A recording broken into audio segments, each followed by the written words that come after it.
Instead of working against me, it has made me more empathic and understanding of those who are faced with end-of-life issues.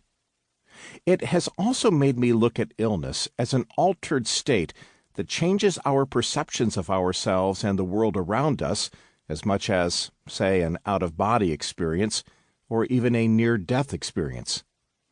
Like those and other altered states, illness can make us feel both weak and powerful at the same time, depending upon our level of acceptance of the way things are and our ability to dig deep and find new sources of strength. When one man said to me, as others have said, that his near-death experience drained him of strength yet filled him with hope, I understood completely how that could take place. I also understand that to accept such a contradiction, one often has to experience an altered state as powerful as illness. That's why I feel it's important to begin this book by recounting the battle of my own life. Without such a near-fatal illness, I wouldn't have the empathy for others necessary to continue my research in the field of the afterlife. And without it, I wouldn't have had my own near-death experience, an event that taught me more in a few minutes than years of research and lecturing. So what I am trying to say, dear listener, is that if the presentation of my attempted suicide makes you doubt my work or the value of its lessons, you should stop listening now.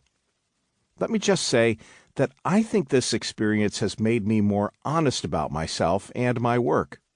Without it, I would lack that dimension that is not present in many doctors, the one that goes beyond knowledge and into the realm of actually being a patient.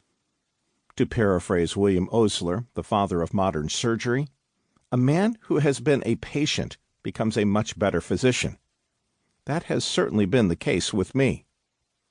My switch from physician to patient came in January 1991.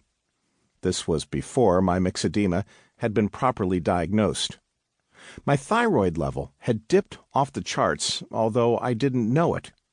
I just knew that I had not felt well for months, but somehow I had convinced myself that it was world events, combined with the impact of those events on my personal situation, that was making me ill. This was the year that Iraqi ruler Saddam Hussein decided to attack Kuwait for stealing his country's oil. It was also the time when a new book of mine was being published.